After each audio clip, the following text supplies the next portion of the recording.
Your favorite artists. New music discovery. Candid conversations, unfiltered. Loudmouth, little lady, lots of music history. Broadcasting live from New Jersey, it's the Carr Stereo Podcast with Terrie Carr.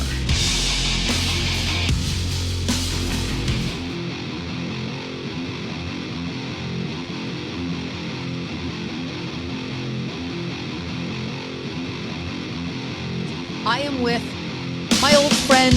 I'm always so happy to see his face. I'm so happy to see the updated tattoos. It's like always great to get to hang with Chris Daughtry. It just has not stopped for you. Number one, do you ever get tired? And number two, do you remember the last, I'm not going to say 2 years, but I'm going to say 5 years? I remember them in clips, like mini clips in my head. I don't remember all of it. Sometimes I go through my phone and I look at pictures and I'm like, it's been that long. Like like my brain in time, like it does. I don't have a concept of time really because everything just seems to always be going. And well, I mean, it obviously is, but it feels like a fever dream sometimes. Um, and when I look back, God, when you mention happens, that was only 2 years ago, and it feels like a completely different lifetime. Like in my brain, when I remember it, because so much happens so fast and has happened since then that it feels like more time has gone by. And I got a new paint job. You got a new paint job. You got a new record, Shock to the Yeah. System Part 2, which Yeah, Shock to the is, System Part 1 wasn't even out then. was it conceptualized in your mind? You hadn't been in the studio We had yet? just released Separate Ways. So yeah, we hadn't even started Part 1 yet. Like Right. that's how. But you don't So stop. You have not stopped since COVID. You and I reconnected, I think, during hmm COVID, yeah, and you were doing virtual things. You were getting back in. You were relaunching yourself into the rock world, and you have not stopped. You are, like I said, a force of nature that just keeps going. We've got 7 new tunes on this collection. Artificial and Pieces both went to number one at Rock Radio on Shock One. And there's just so much deep emotion on this new one. Before we dig into The Bottom, which is the latest single, the record does feel to me like a bit of a continuation. Like I feel like yeah, it sort of picks up where Shock One left off, and I love that because I that's what I wanted as a fan. I wanted it yeah. to pick up there. Were they all written, in a No, pretty? No, it took longer. it the part. Some of these songs were started before we even tracked Artificial or Pieces. I mean, some of, Wow. Antidote had already been started. Razor had already been started. Um, the Bottom was like 3 or 4 different songs that turned into what it is. So, as a matter of fact, The Bottom started as a song that Elvio, our keyboard player, and his writing partner Johnny Cummings, who co-wrote Heavy as the Crown and The Dam. We had a song that we started before Dearly Beloved, and that was the impetus of what has now become The Bottom. And it had turned into 2 different songs in between then. And we took a line that Scott and I were working on another song, Climb My Way Back from the Bottom, and it became so it's interesting how some of these songs just kind of morphed into what they became, based on song starts from a few years ago, and how they needed to kind of mature and marinate in the soup, so to speak, and become what they became. And Terrified, Elvio and I started this song back, in 2022 when we did Wow. Download Fest, but it sounds absolutely nothing like that song then. But it was the idea of it came from seeing Korn, play in front of 90,000 people, and uh, we were seeing all 90,000 people jumping, and we were like, we need a song that does that.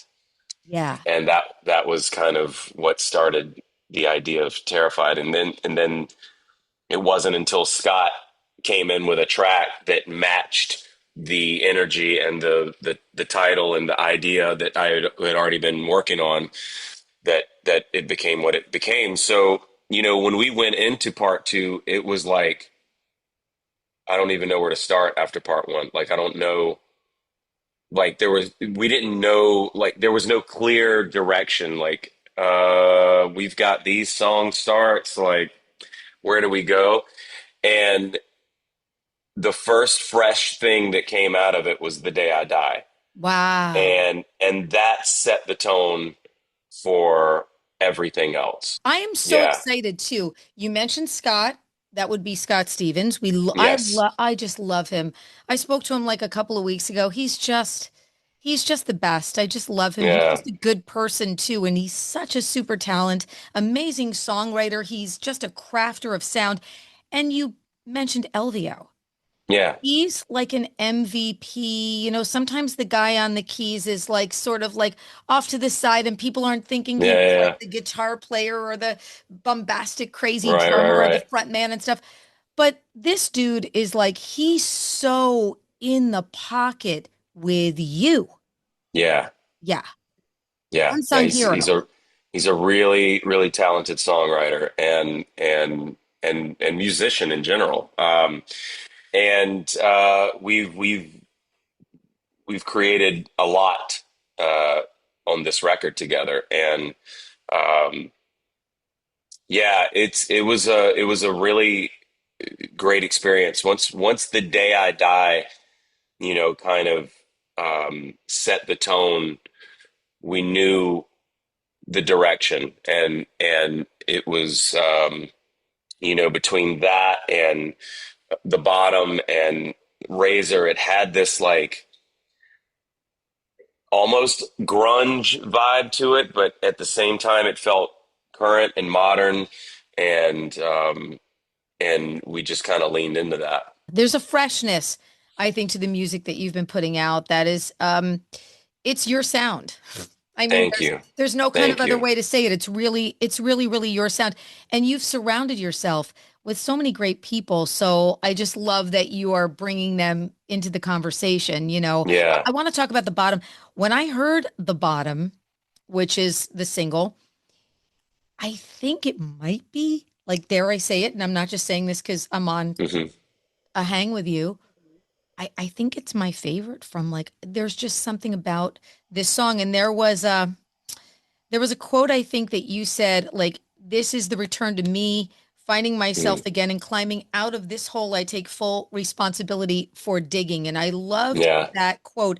I'm kind of going through this right now, this next chapter. I need your advice, Chris, because I think you're the king Mm. of reinvention. I think you're the king of coming full circle to what your authentic self was always about. What would you tell someone like me, writing their next chapter?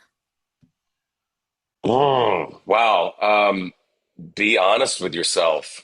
Um, I spent years where I felt like I was, you know, if we're only talking about the music, where I felt like I was placating to certain groups or peers, or I just wasn't being my true, honest, authentic self, and I knew that deep down, but I was, I think, more interested in what everyone else thought and what everyone else was saying, that I was chasing validation and relevancy in a way that wasn't, um, that didn't feel real or honest to me. And so once I gave myself permission to kind of, you know, shed that skin and peel back the layers and start saying shit that was real to me and honest and scary to say, frankly, in some of the music. Um, I felt like I was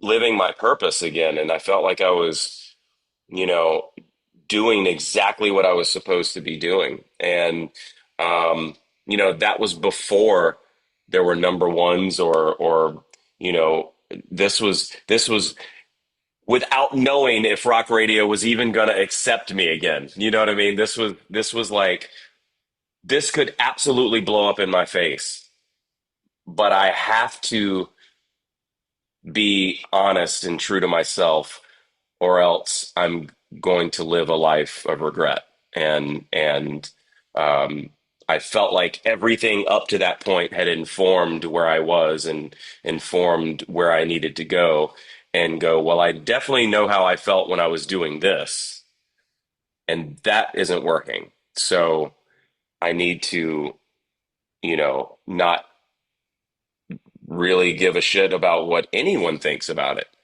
because my go-to was like, what do you think of this? What do you think? And I would base my own feelings about it on whatever that reaction was, as opposed to, actually, I don't really care what you think. This is the shit. You Yeah. know what I mean? Like, I this is, think and be genuinely excited. Yeah. knowing your value is always one of the hardest things to do. Hmm. When you feel that you are, I always hashtag things, know your value. I wish I could live by the things I hashtag sometimes, but Yeah. it really is Don't we true. all? Yeah, you do. You know what your value is, but it's always so hard to step sort of out of kind of, look, here's what I have. Because I remember when you sent me this.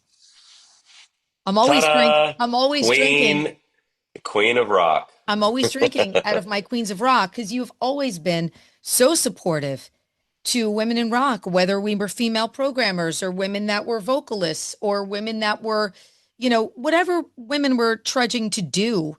And, Mm, and we, no doubt about it, we need that help from certainly from people like Chris Daughtry. So thank you so much. mm. I wish there was vodka in this today, but it's just water, just plain old water. So you've been in a very creative period for a while, but you don't stop touring. You Yeah. never stop touring. And I have seen you at acoustic things that we've done. And I've talked to people who have worked with you. You are such a freaking perfectionist. And I've seen you behind the scenes.